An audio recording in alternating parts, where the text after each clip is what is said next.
Okay, folks, it's your buddy Mike Messier. Just saw The Matrix. Yes, the 1999 Matrix is in the theaters uh, today, basically. So, what was today's date? April 3rd, I think today was. Wednesday, 2024. This movie's 25 years old, so it's a special re release, 25th anniversary.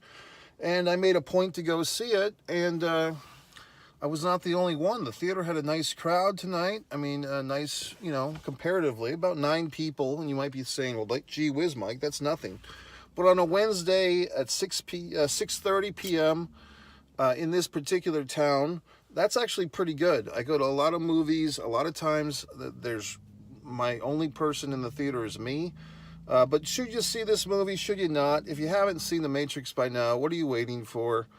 Very exciting. So it's a good movie. I mean, seeing this movie is kind of like checking in with an old friend.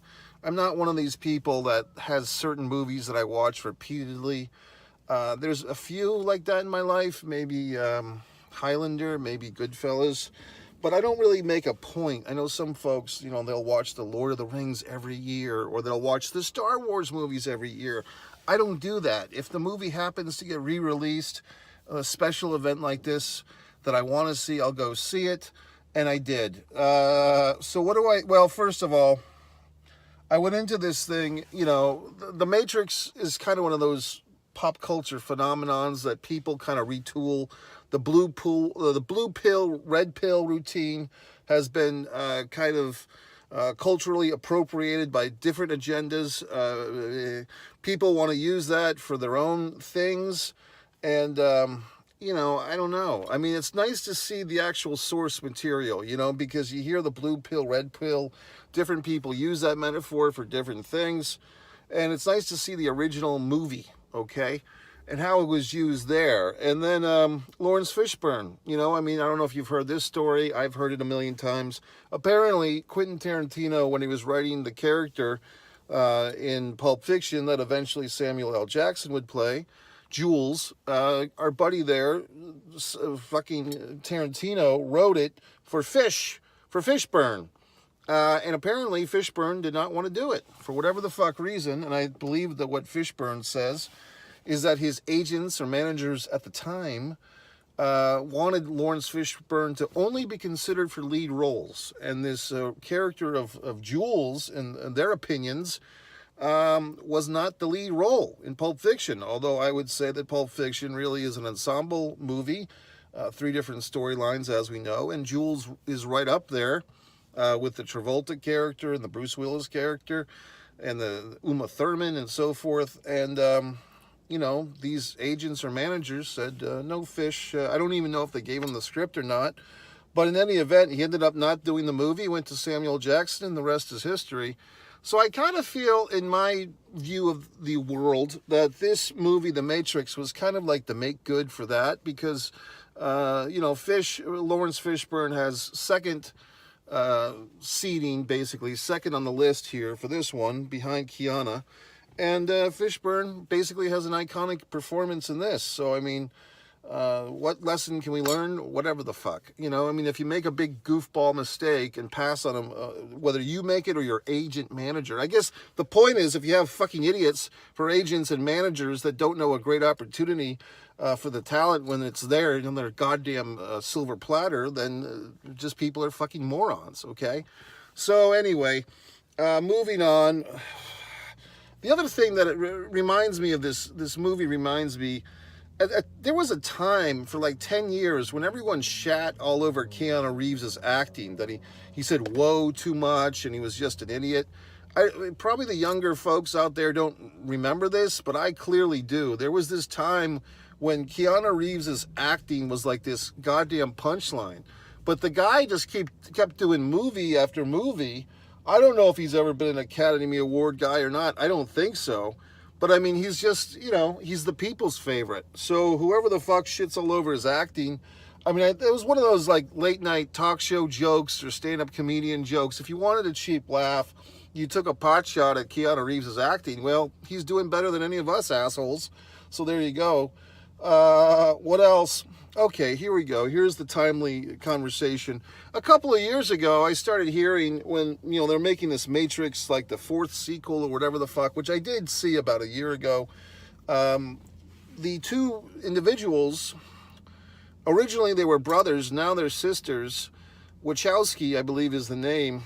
Basically, they were two men who had transgender operations as adults, I think deep into adulthood after they had the first Matrix and several other films, because if you see on the credits, I was kind of expecting them for this re-release to change the credits, but at the end of the movie, it's listed as Wachowski brothers. Now they're the Wachowski sisters. Both people have transitioned into women, and they now go by, when they do, I don't even know if they work together as much anymore, but they go by the Wachowski sisters. And one of those folks, fine sisters, said that the whole Matrix movie was a giant metaphor for what they were going through as, at the time, young men longing to live as women, and that the Matrix was this giant metaphor for that. So I heard that a couple of years ago, and I watched an interview with one of the sisters who explained further, and it was quite interesting. So I'm like, well, shit. A whole generation of people grew up with this movie not realizing that. So I went into this movie, the re-release tonight, with that little seed of information and trying to see, like, does that happen? Like, did I see that in the movie, that what these guys at the time, now women, were going through? See how fucking politically correct I am? I'm just dancing on that. So I see it in a little bit, because basically the metaphor goes as far as this far for me. Basically, you're living in one pattern or one system, i.e. as a male, and you really feel like something's wrong, something is incorrect with the whole setup, meaning for these Wachowskis, they wanted to be female, which is, but once you choose that, you have to go through all this big bullshit, like people shooting you and your fucking martial arts and Carrie Moss and all this stuff. Where I think the metaphor doesn't hold up so much for the general audience is that this movie is kind of like a haiku or a poem or a dream where you can kind of put your own shit into it. So anybody could say, hey, I was born in Iowa, but I really wanted to be in California, and I saw The Matrix, and it inspired me to do all this crazy shit. So I feel like perhaps for them, when they were writing it, directing it, producing it, that metaphor or that struggle was in their systems. But I think for everyone watching this film, you can kind of get out of this film what you want, because there's enough there. And in other words, enough not there. Like, there's some things that are kind of blanket, like a lot of the Fish's, what's his character's name? Morpheus. A lot of Morpheus's dialogue is like this fucking Shogun, Shaolin monk stuff. You know what I mean? So you can kind of bring to the table your own wood, is what I'm saying. The other thing is payphones. This movie, the Keanu Reeves character is in 1999, but I believe it's like 21, whatever the fuck, that the other characters are in. And I think even in their realm, there's like these payphones. It's interesting that even in a sci-fi movie, certain things kind of held on to. And in this film, we see the use of cell phones, like the flip Nokias, and we don't see, a smartphone, but we see the standardized, because smartphones weren't around yet, but we do see like payphones still hanging around, and even an old, like, kind of, it looks like a rotary black phone at one point. It's just interesting. There are like scenes of like, CDs or DVDs when we see Neo or whatever the fuck, Anderson, lying there at the beginning. He's surrounded by data, and we see like a CD and so forth. So it's interesting. Joey Pants is in this thing, Joe Pantolino. I was on set in Rhode Island many years ago. There was some pilot that he was supposed to be the star of, and like the day that I showed up to go to work, the whole show got canceled and kiboshed. So I think like Joey Pants himself had to tell everybody, or he chose to tell everybody. It was a sad moment.